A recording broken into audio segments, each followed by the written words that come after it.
Where do you fall in terms of universal background checks? I haven't seen a plan for universal background checks that doesn't violate the Second Amendment. So, if we can find one and find a way to do it, look, we all want to keep firearms out of folks who I think we could all agree shouldn't have them. Folks who have mental illness. There are people for whom we ought to try and make sure that. But the plans I've seen so far to try and implement that noble goal are not something I can support. So now, what a lot of liberals come back and say is they say, well, over 90% of Americans agree with universal background checks. Would you say sometimes, arguably, maybe the people don't know what's best for them?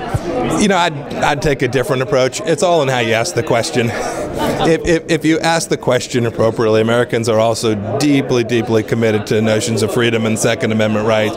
And so while I haven't seen the particular poll that they're referring to, if you ask the question, do you think that the United States government ought to be able to track and register firearms, you would not see 90% of the American people supporting that. I'll speak for Kansas. You wouldn't see 90% of Kansans supporting that, maybe not even 9. So in terms of the bills that are being discussed, you would not vote for any of them? So far, I haven't seen any proposals that accomplish the goal, will really impact safety or reduce deaths from guns without violating Second Amendment. I just haven't seen one yet. So now, do you agree with Wayne LaPierre when he's talking about putting people in schools, armed guards? I mean, and maybe teachers, and arguably, maybe everyone should be armed. Maybe even the students themselves. I've talked to law enforcement officials back in Kansas, and frankly, some teachers back in Kansas too. And while it's not uniform, there's a lot of folks who think it would make sense to have folks with their students in the schools. We'd want to have training.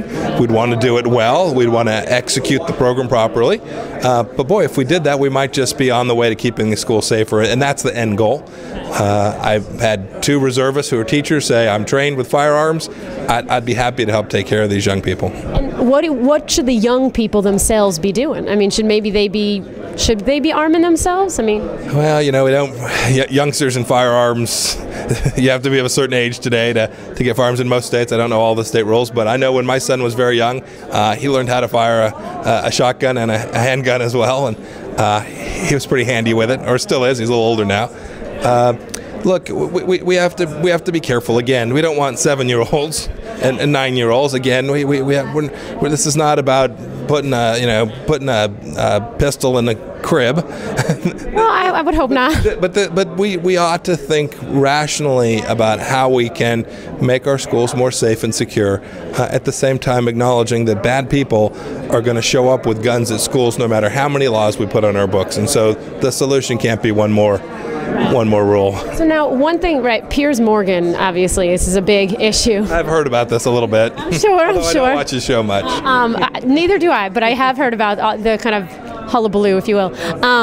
One thing he says is he points to England, where he's originally from, and he says, we don't allow guns, and I think there have been like under 300 basically killings with guns. How do we counteract that, basically? How do we say it's not the guns, it's the people, and this is a question I don't know what to say to my friends who are kind of anti-gun, if you will. What do I say to them? England's a very different place than America. It doesn't have a Bill of Rights, for starters. I think that's a great place to begin the conversation, is that we live in a place with a very different culture I'm very proud of. Our human nature is different. And so we're going to end up with different results. And I haven't seen their data. I don't know if Pierce's data is any good. I will tell you, I've heard Piers Morgan's data before, and it wasn't. So I wouldn't put too much credibility on that. We live in a very diverse society.